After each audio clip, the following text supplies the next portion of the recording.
Hi everyone. Today in this session we'll discuss about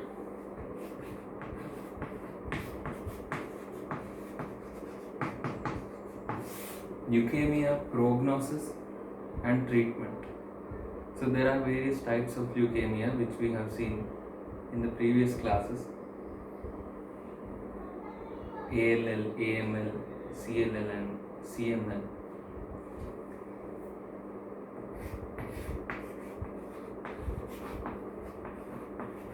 First, we'll see the prognosis of leukemia.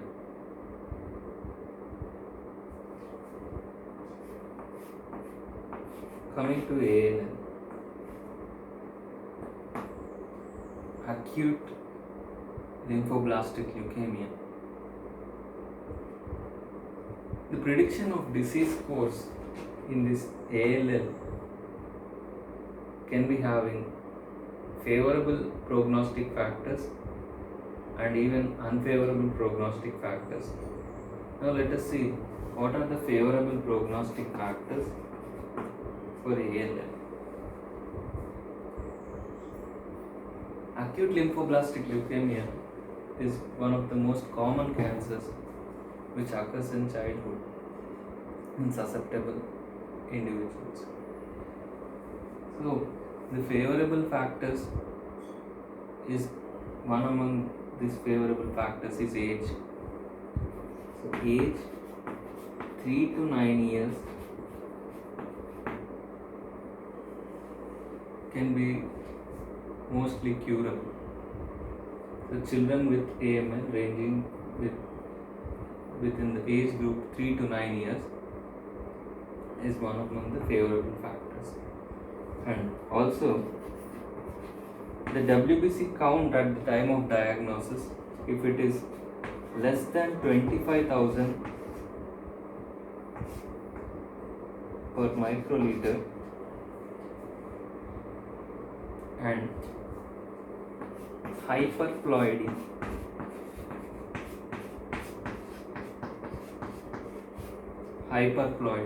of chromosomes. So generally there is diploid set of chromosomes in any human being. So we all have 23 pairs of chromosomes, so 46 chromosomes as a total number. In certain circumstances, there are more than diploid set of chromosomes. So there can be about greater than 50 chromosomes can be supposed under the hyperploidy. Those with hyperploidy in ALL are having better cure rates compared to haploidy or the diploid set of chromosomes. That is probably because of their increased sensitivity to the chemotherapeutic agents in hyperploidy cases. And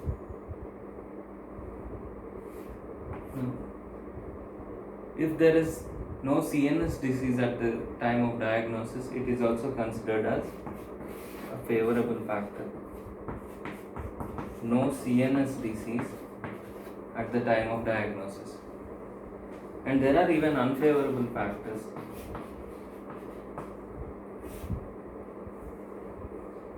These include hypoploidy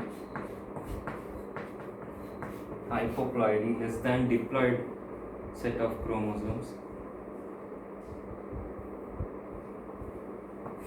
and age adults with ALL, and there are certain subtypes of ALL where there is PH chromosome positive. So Philadelphia chromosome, which was first detected in Philadelphia, with the translocations of chromosome 9 and 22. So if there is presence of PH chromosome in ALL, prognosis is poor. and usually this requires tyrosine kinase inhibitor for, for its treatment. That we'll discuss in the further after this prognosis. Now, this was about the ALL prognosis. Moving on to the prognosis of AML, acute myeloid leukemia. Here also, the prognosis depends upon certain factors which are favorable, and certain factors have intermediate prognosis and others have poor prognosis. Those with favorable prognosis include certain chromosomal translocations such as the T1517 and translocation between chromosome 8 and 21, and one more type is the INV16 type of translocation.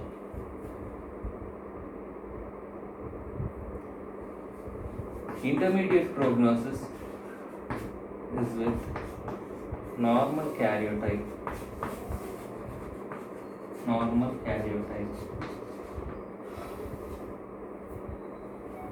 A karyotype can be regarded as a complete set of chromosomes. So here, if the individual is having normal karyotype, that is 23 pairs of chromosomes, then the prognosis is intermediate. Poor prognosis in case of AML can be seen with certain genetic abnormalities such as deletions in chromosome 5 and chromosome 7. Deletions in chromosome 5 and chromosome 7, and those with trisomy 8, if there are 3 chromosomes for the 8th set or 8th number of 8th chromosome, if there are 3 types, if there are 3 sets, so trisomy 8 is also one among the poor prognosis for AML.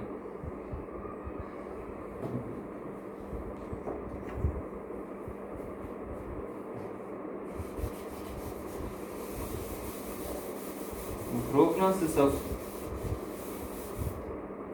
chronic lymphocytic leukemia.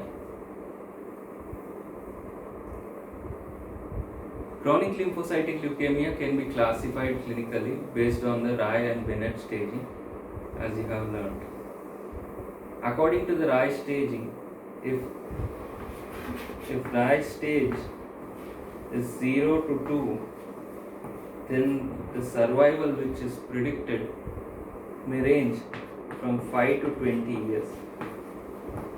So the person, if is diagnosed with Rai stage 0 to 2, then the expected survival ranges from 5 to 20 years. Median survival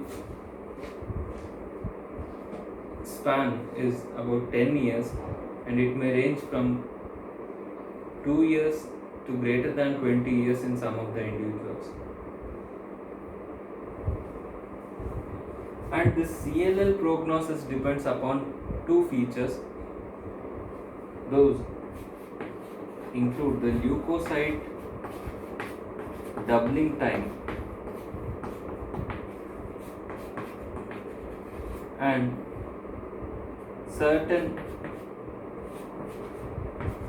chromosomal abnormalities have poorer prognosis, which I will discuss. So what is leukocyte doubling time? We all know that in leukemia there is increased proliferation of leukocytes. The time taken for the leukocytes to become double the number is the leukocyte doubling time, and if it is less than 12 months, that is if there is rapidly progressive disease or an aggressive pathologic process, then the prognosis is poor. So if the leukocyte doubling time is less than 12 months for the patient, then the prognosis can be considered poor. So the prediction of disease, the disease course, can worsen rather than improvement. So if it is less than, if the patient is having less than 12 months leukocyte doubling time. And certain chromosomal abnormalities which are having poorer prognosis include the deletions in the chromosome 17p and 11q. 17p and 11q.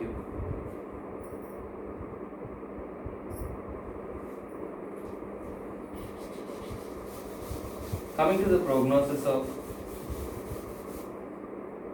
chronic myeloid leukemia.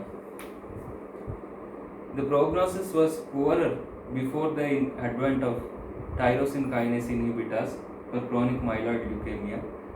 One of the specific cause for chronic myeloid leukemia is the presence of PH chromosome in about greater than 90% of the cases. This PH chromosome or the BCR-ABL gene product, which is generated because of the translocation of the chromosome T or T9 and 22. So, PH chromosome, it produces a specific tyrosine kinase. Tyrosine kinase is an enzyme which plays a role in transfer of the phosphate group from adenosine triphosphate to specific signaling molecules to activate certain pathways, certain metabolic pathways.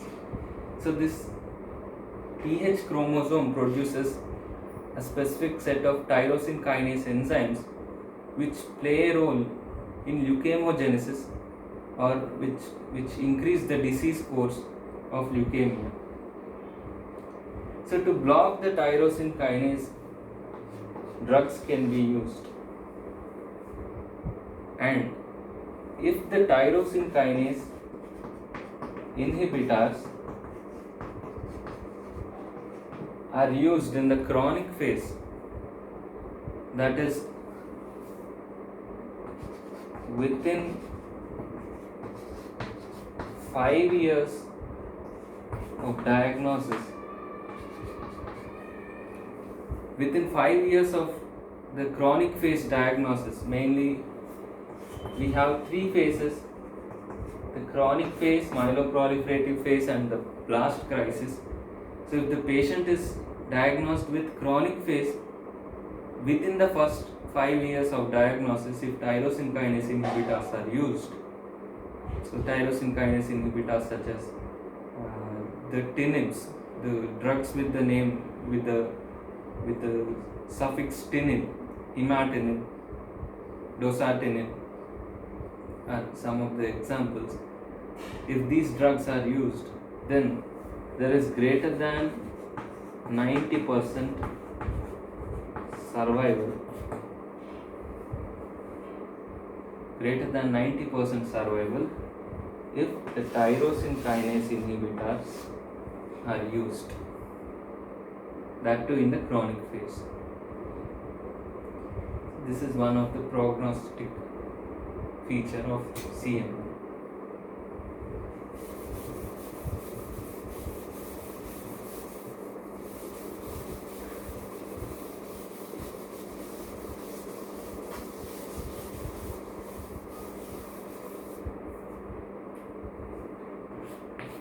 Coming to the treatment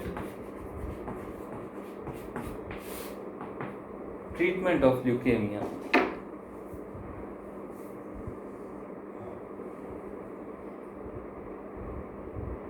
Leukemia can be treated depending upon the type. So there are different treatments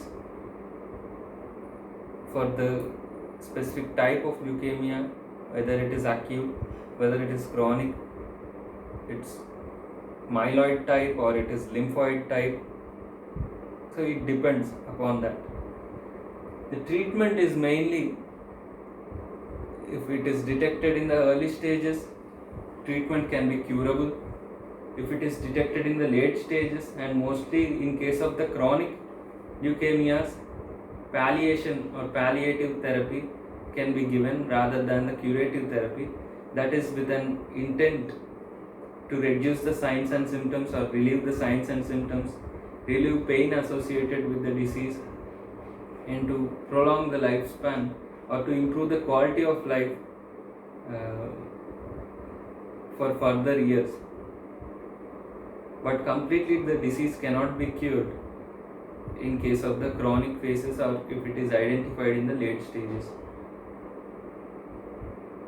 And the treatment aspects, treatment modalities include the chemotherapeutic agents, immunotherapy, targeted therapy.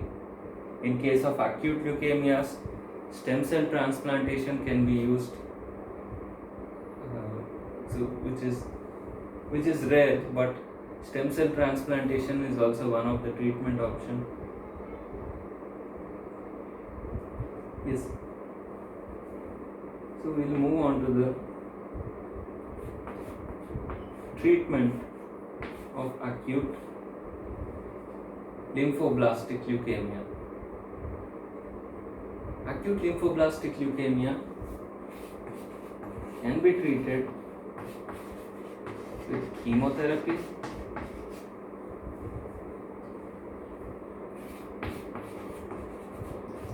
with the stem cell transplantation,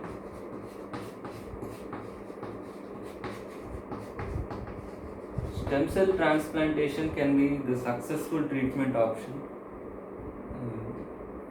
in certain individuals, and it has certain precautionary measures to be also followed. And apart from this, radiation therapy, and for Ph positive ALL, or that patients with Philadelphia chromosome ALL. So certain types of ALL can also, patients with ALL may also be detected with the Ph chromosome. So in such case, the tyrosine kinase inhibitors can be used. And chemotherapy of acute lymphoblastic leukemia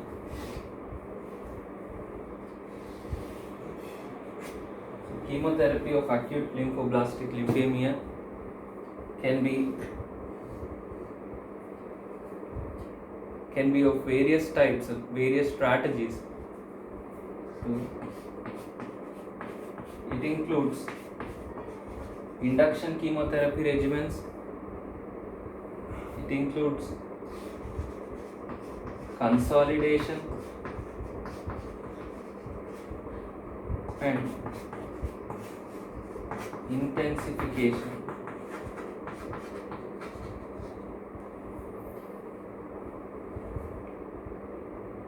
So induction, consolidation, intensification and maintenance, and I'm writing here, maintenance therapy. Induction therapy is the initial treatment given with the chemotherapeutic agents or with the cytotoxic drugs, or the first line, if the chemotherapy is given as the first line treatment, it is regarded as the induction treatment or induction therapy. So induction is given for the remission of disease or to reduce its progression.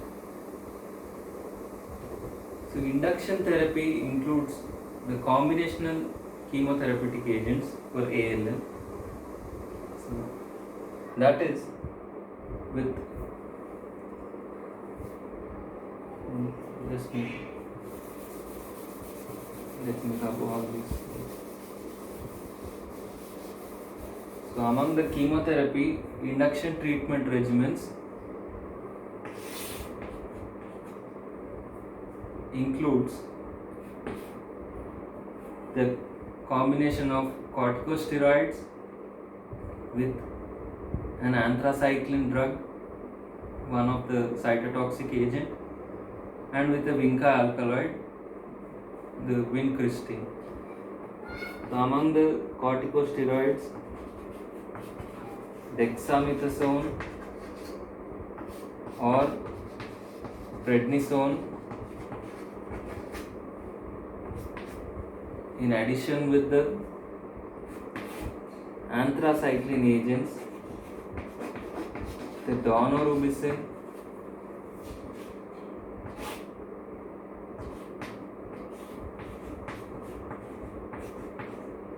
doxorubicin or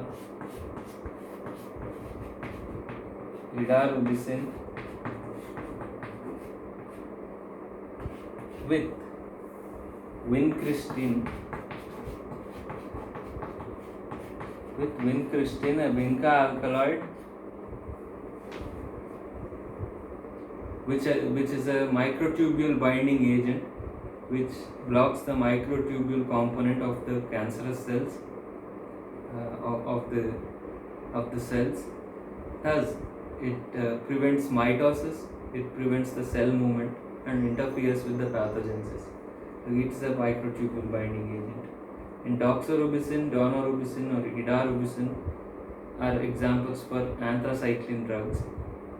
In dexamethasone, prednisolone, corticosteroids. So this is for the induction chemotherapy. And consolidation refers to the continuation of the same chemotherapeutic agent, same combination drug, even after remission, even after there is a reduction in the signs and symptoms, when there is stoppage of the disease progression, then also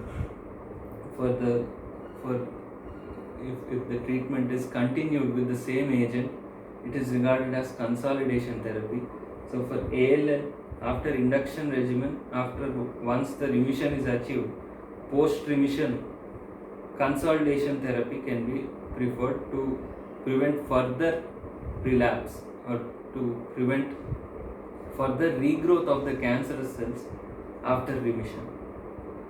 So it is nothing but continuation of the same induction therapy regimen after remission, after the disease is once controlled, in order to prolong the disease free state or in order to prevent further regrowth of the cancer cells, consolidation can be used.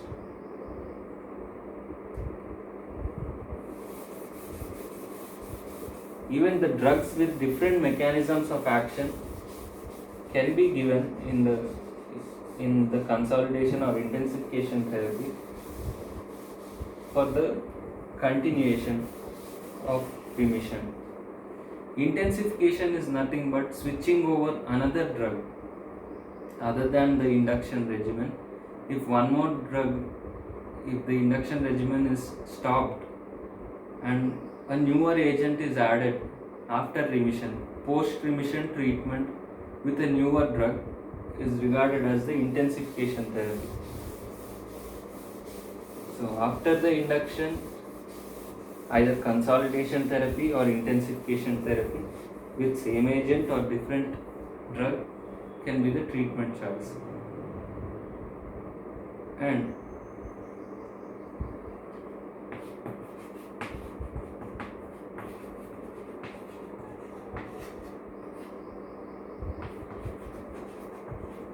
maintenance therapy.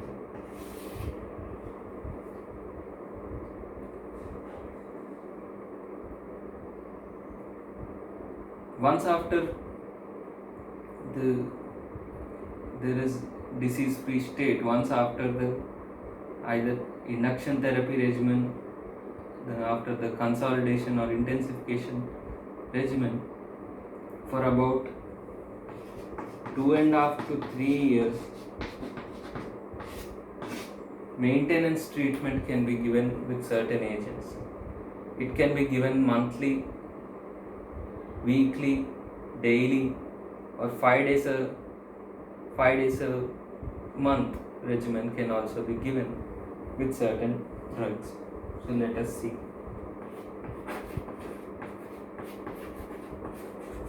Monthly once regimen can be followed for the drug for certain agents under the maintenance therapy, or weekly regimen can also be followed. So monthly vincristine is one of the options.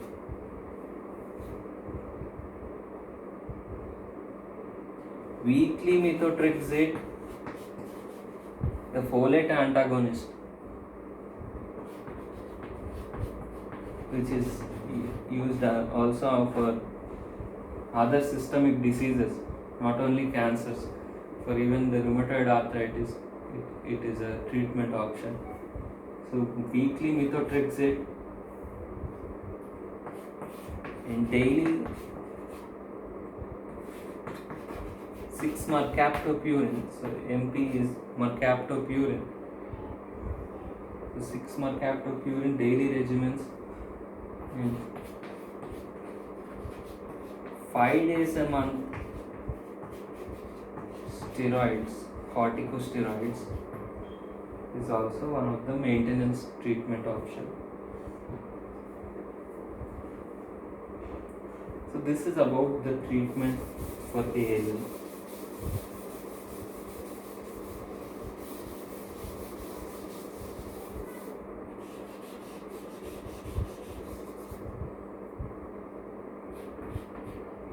Coming to the treatment of acute myeloid leukemia. So acute myeloid leukemia can be treated with the stem cell transplantation, radiation therapy, as well as chemotherapy. And some of the immunotherapies, such as the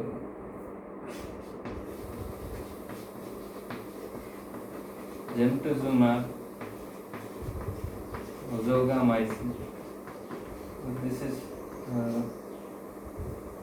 one of the immunotherapeutic agent which is used for the CD33 positive AML. So CD is nothing but the cluster of differentiation. So if the cluster of differentiation 33 protein is found, it's one of the specific protein which is present on the cancerous cells. If it is detected in the AML, gemtuzumab ozogamycin is one of the specific treatment for this type of AML. So among the chemotherapy, also supportive care is necessary for any leukemic patient. Adequate hydration, blood transfusions, packed RBCs for anemia, or platelet transfusions for those with thrombocytopenia, and the other management of other comorbid conditions also plays an important role. So supportive care, the psychological support, either the psychological counseling for the chemotherapy patients undergoing chemotherapy can also be one of the supportive care. Under chemotherapy, two treatment strategies can be followed. Induction regimen, which is regarded as the 7+3 treatment. So why it is called 7+3? Because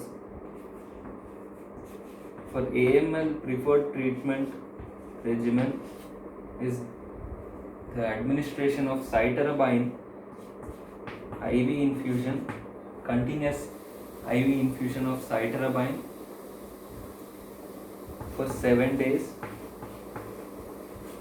and within this duration, within this 7 days, the daunorubicin or idarubicin IV is given for 3 days. 3 days within this duration. So it is regarded as the 7+3 regimen. Excuse me. So induction treatment involves the combination therapy of cytarabine with daunorubicin or idarubicin, both given as IV, but the cytarabine is given as a continuous IV infusion for a period of 7 days, and within that 7 days, for 3 consecutive days, the IV treatment with daunorubicin or idarubicin should be given. And so that's it about the chemotherapy of this AML.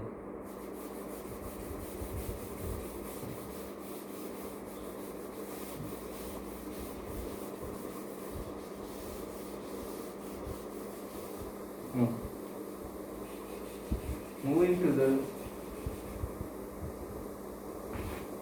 chronic lymphocytic leukemia. Chronic lymphocytic leukemia also involves the chemotherapy. It involves chemotherapy,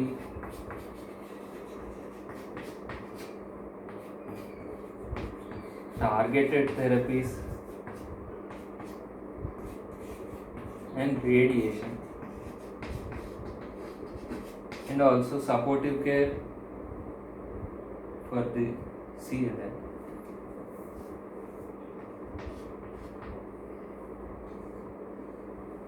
The chemotherapy regimen or treatment modality which is used in chronic lymphocytic leukemia includes a combination of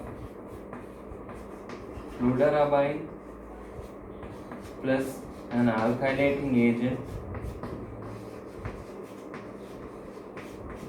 So this is alkylating agent, fludarabine with an alkylating agent, and a monoclonal antibody, rituximab. Treatment of patients with CLL is with the combination of fludarabine plus an alkylating agent such as chlorambucil, bendamustine or cyclophosphamide, and a monoclonal antibody, rituximab.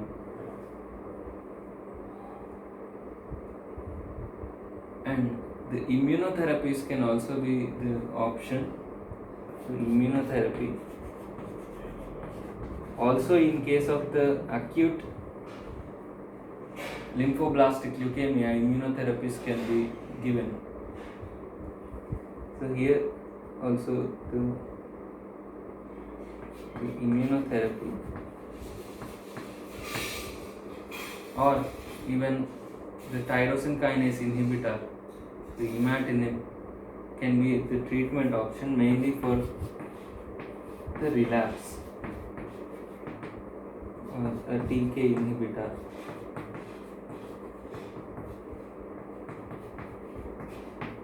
A tyrosine kinase inhibitor, mainly ibrutinib, one of the Bruton's tyrosine kinase inhibitor, one of the type of tyrosine kinase inhibitor, can be used for the relapse, that is ibrutinib.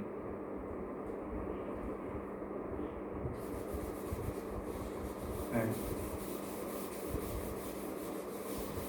moving to the chronic myeloid leukemias. Chronic myeloid leukemias. For chronic myeloid leukemias, most of the cases have the PH chromosome positive. So tyrosine kinase inhibitors are the treatment options. Is one of the specific treatment options. So drugs include imatinib, dasatinib, some two of the examples. And apart from this, as a part of palliative care or for palliation, hydroxyurea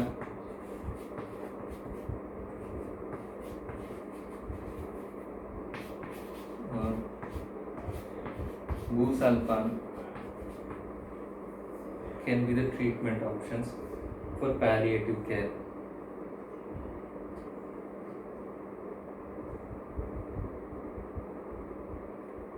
And immunotherapies, so each and every drug will have its own mechanism of action, will have its own effect as well as the adverse drug reaction. So I did not explain in detail in this session, but if there are specific classes only on the drugs, so in the further sessions I will even try to explain the details of the drugs, the mechanism of action, the contraindications, the certain specific adverse drug reactions of the drugs as well. So one such example of the adverse effects I would like to give is for the immunotherapies. So the immunotherapies which are used, which are approved for the acute lymphoblastic leukemia, which I did not describe.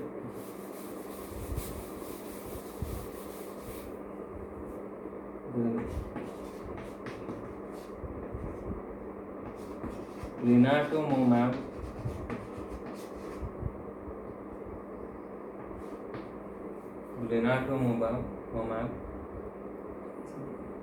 is one of the agent for immunotherapy for ALL immunotherapy. The areas for this agent, so these are the agents which act on certain specific proteins, or they are antibody drug conjugates which act on the immune system or which modulate the immune responses under the cancer cells. So even the cancerous cells alter the immune system or the immune mechanisms, or they evade immune responses by producing certain signaling pathways, certain growth factors, and certain other molecules which alter the metabolism, or alter the certain pathways, certain processes in the immunity. So these agents interfere with those specific pathways. Now there are certain areas with this immunotherapy. So one is cytokine release syndrome, so where there is excessive cytokine release with the use of this blinatumomab, with these immunotherapeutic agents. Sometimes neurologic manifestations such as seizures can also occur So for each and every drug, monitoring of the adverse drug reactions and checking for the drug-drug interactions is also very much essential.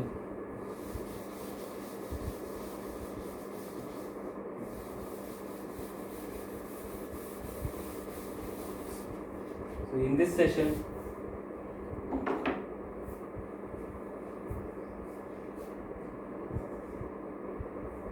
I discussed the basic aspects of the prognosis of leukemia, the treatment of leukemia, and certain specific combinations and the drugs which are used for the treatment. Thank you.